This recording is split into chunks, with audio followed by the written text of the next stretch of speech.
Okay, folks, so we completed the Kayathlon virtual 10K this morning, and let's look at the data to see how we got on and did we hit that, maybe it's mythical, negative split. So let's have a look. So I'm going to go into my Sunto app, and this is where I would have recorded it. So here it is.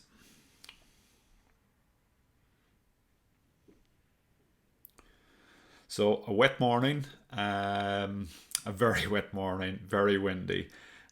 But let's dive into the data. So first off, average pace, 5:39. So a little bit ahead of where Komoot had me pegged, and definitely well ahead of where Strava calculated that we'd be. So overall, pretty happy for where that is. Average power came in at 270 watts, and that's where I was targeting. The theory behind a negative split is that you would monitor, one of the ways to monitor it is to keep an eye on your heart rate. And I think looking at the data there in terms of heart rate, I did a pretty good job. Heart rate started out, 118, quickly rose into the 140s, stayed in somewhere around there for the first couple of kilometers, then rose into the 150s, and I had a little dip towards the end where there was a really tough hill and I walked, you can see that happening, and spiked to my peak heart rate in the last couple of meters, which is where you'd be pushing for the last bit. So all in all, I think in terms of pacing it based on heart rate, that doesn't look too bad. If we look at the data in terms of just using pace as a parameter, maybe not as good, but like I explained in the previous video, the course here is very much an undulating course, so I wouldn't worry too much about that. If we look at the power data was pretty good, so pretty steady. Went out, maybe got a little hot in the first couple of 100 meters, but then managed to keep it pretty steady. You can see the section that I walked on, and then peak power came in at the last few hundred meters.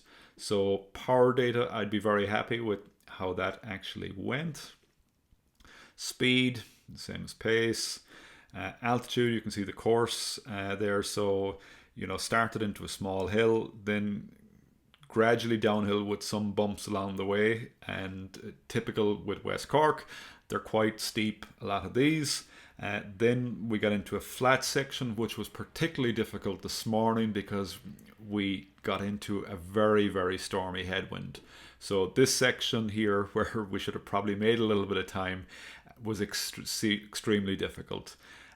Then a dip, and then I think I can say it on a video, a whore of a hill, about 16-18% there. Walked a section of that, and then a bit of an undulating finish for the last 700-800 meters. So that's how it went. Cadence, yeah, and we'll do a video on cadence. That's something that I need to continue to work on, but have definitely improved over the years.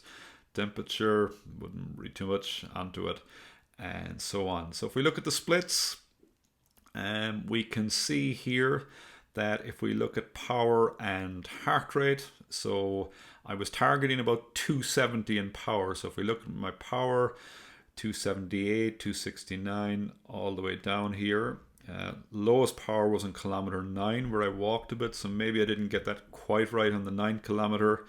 And the 10 kilometer, nearly back at the full 270, but there was a few really, really steep downhills, and it's very hard to get the power numbers right on those. So be happy with probably 9 of the 10 kilometers. There's an 11 kilometer showing up there because there was 10 meters extra. Wouldn't worry about that. If we look at the heart rate, similar story. Starts at an average of 140, climbs, stays in the 140s for the first 3 kilometers, then into 150, climbs out to kilometer 8, even 9.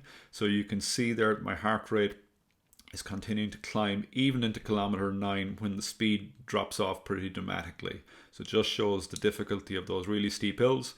And my peak heart rate in terms of a full kilometer is in the last kilometer.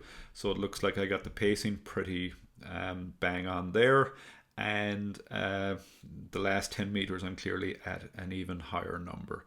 So all in all, pretty happy there. If we look at just the pacing, so starting the first kilometer, 5:26, 5:23, that's going to just roll up and down a little bit depending on the inclines and declines along the way.